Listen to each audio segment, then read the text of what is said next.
सर्वोच्च न्यायालय, न्याय का असली मंदिर।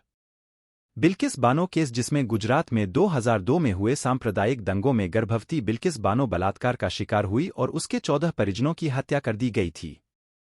इस घटना के दोषी 11 लोगों पर महाराष्ट्र में केस चला और सजा सुनाया गया। किंतु गुजरात सरकार के एक आदेश के द्वारा 15 अगस्त 2022 को इन 11 अपराधियों को छोड़ दिया गया। इसके विरोध में सर्वोच्च न्यायालय में किए गए याचिका पर सुनवाई के पश्चात कल 8 जनवरी 2024 को सर्वोच्च न्यायालय ने गुजरात सरकार के आदेश को अवैध बताते हुए उन सभी 11 अपराधियों को 2 सप्ताह के भीतर वापस जेल भेजने का निर्णय दिया। इस संदर्भ में सर्वोच्च न्यायालय द्वारा की गई यह टिप्पणी अत्यंत महत्वपूर्ण है कि गुजरात सरकार ने सर्वोच्च न्यायालय के समक्ष गलत तथ्य रखकर उन 11 अपराधियों को छोड़ दिया था, जबकि गुजरात सरकार को ऐसी आदेश देने का अधिकार ही नहीं है। ऐसा अधिकार केवल सुनवाई करने वाले और सजा प्रदान करने वाला न्यायालय जिस राज्य में होता है, उस राज्य के राज्य सरकार को ही होता है। यह निर्णय सरकार के कार्य पद्धति पर प्रश्न चिन्ह लगाता है कि एक सरकार निर्णय लेने के पूर्व तथ्यों का आकलन या तो करता ही नहीं है, और अगर करता है तो अत्यंत सतही तौर पर। क्या राज्य के महाधिवक्ता से परामर्श लिए बिना सरकार ने इन 11 लोगों के रिहाई का आदेश दे दिया, या फिर महाधिवक्ता ने भी तथ्यों का मूल्यांकन करने में ढिलाई बरती है? यह अत्यंत संवेदनशील विषय है। सर्वोच्च न्यायालय के इस निर्णय के प्रत्येक आयाम का गंभीरता से अध्ययन तथा कार्य पद्धति में सुधार के लिए कदम उठाना अत्यावश्यक है।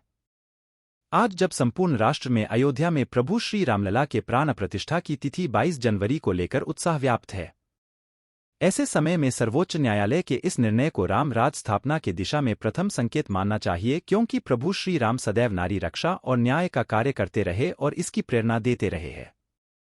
इस निर्णय के द्वारा स्पष्ट है कि गुजरात राज्य सरकार ने न्याय और नारी रक्षा के लिए गंभीरता से कार्य नहीं किया है। वर्तमान मुख्यमंत्री में परिवर्तन संपूर्ण राष्ट्र के लिए संदेश होगा कि सरकारों को गंभीरता से कार्य करते हुए न्याय और नारी रक्षा का कार्य करना होगा, अन्यथा इसके गंभीर परिणाम होंगे। यह आश्चर्य का विषय है कि सर्वोच्च न्यायालय के इस ऐतिहासिक निर्णय के बाद भी विपक्ष का प्रतिक्रिया अत्यंत शुष्क रहा, जो कि लोकतंत्र को कमजोर करता है।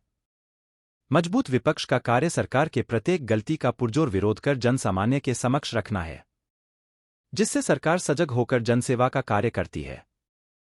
इस प्रकार लोकतंत्र मजबूत होता है। विपक्ष से आग्रह है कि ठंड के इस मौसम में घरों में कंबल के नीचे दुबकने के बजाय जनसामान्य को विभिन्न विषयों पर हो रहे निर्णयों से अवगत कराए और सरकार को जनहित के निर्णय लेने के लिए बाध्य करें। सत्ता पक्ष से आग्रह है कि लोकतंत्र के प्रमुख स्तंभ न्यायालय के निर्णयों के अनुरूप अपने कार्यों में सुधार करते हुए गलत आदेश देने वाले राज्य के सत्ताधीश में परिवर्तन करके जनसामान्य को संदेश दे कि वे सदैव जनसामान्य के हितों की रक्षा के लिए प्रतिबद्ध है। जय हिंद, जय भारत।